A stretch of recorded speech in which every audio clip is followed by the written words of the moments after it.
Bismillahirrahmanirrahim. Elhamdülillahi Rabbil alemin ve salatu ve selamu ala Resulina Muhammedunul emin ve ala alihi ve sahbihi ve sellim ecmain. Alemlerin Rabbine, alemlerin sahibine hamdü senalar olsun.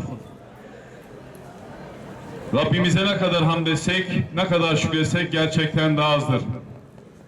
Rabbimize hamdü senalar olsun ki yiğit komutan Muhammed Naif'ta 30 yıllık, 40 yıllık bir mücadelenin akabinde alemlerin Rabbi olan Allahu Teala'nın huzuruna hem şehit hem de şahit olarak vardı.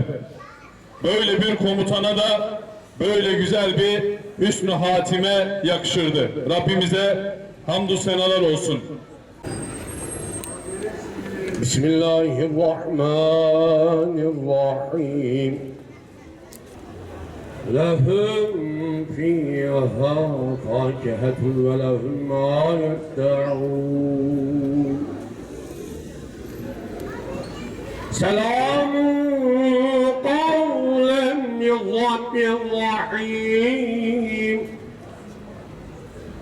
وامتازوا اليوم أيها المجرمون.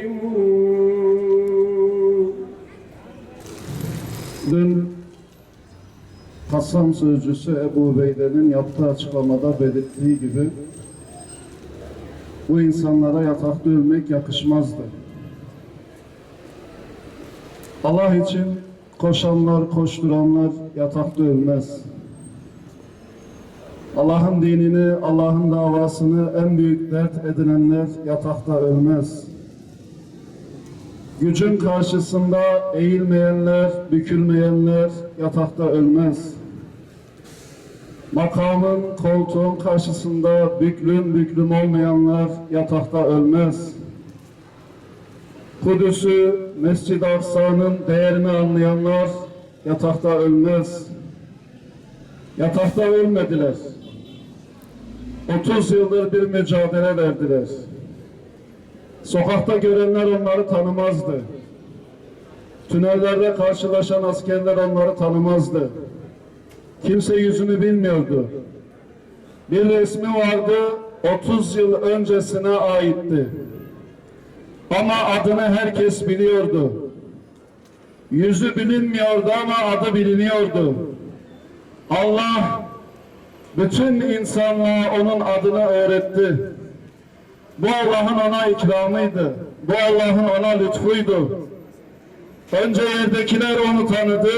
Önce yerdekiler, dünyadakiler onun adını bildi. Ona hayran oldu. Şimdi gök alemi ona hayran, ona kucağını açmış. Cennet ona kucağını açmış. Onları karşılıyor. Evet.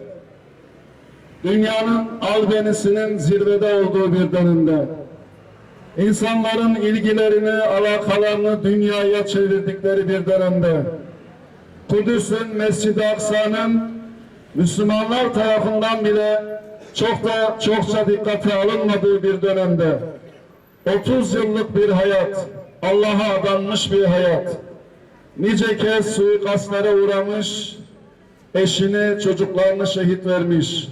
Biz ne konuşalım ki onlar hakkında? Ne söyleyelim ki? Hangi sözümüzle onları övelim ki? Hangi sözlerimizle onların güzelliklerine güzellik katalım ki? Biz Allah'tan tek bir şey istiyoruz. Onların açtığı bu yolda yürümek istiyoruz. Ölünceye kadar yürümek istiyoruz. Yatakta ölmek istemiyoruz. Koşarken, koşuştururken ölmek istiyoruz. Allah şehadetlerini kabul etsin. Allah onların şehadetini İsrail'in ve onların habis destekçilerinin yıkılışına vesile kılsın inşallah. Allahu Ekber.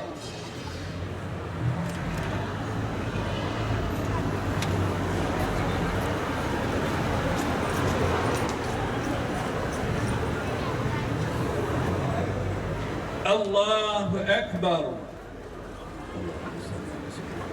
Gazze'de ve Filistin'de mücadele eden mücahid ve muvahhid kardeşlerimizi aziz eyle ya Rabbi. Zaferlerini kaim ve daim eyle ya Rabbi. gözle görülmeyen ordularını onların imdadına gönder, onları hifz-i muhafaza eyle ya Rabbi.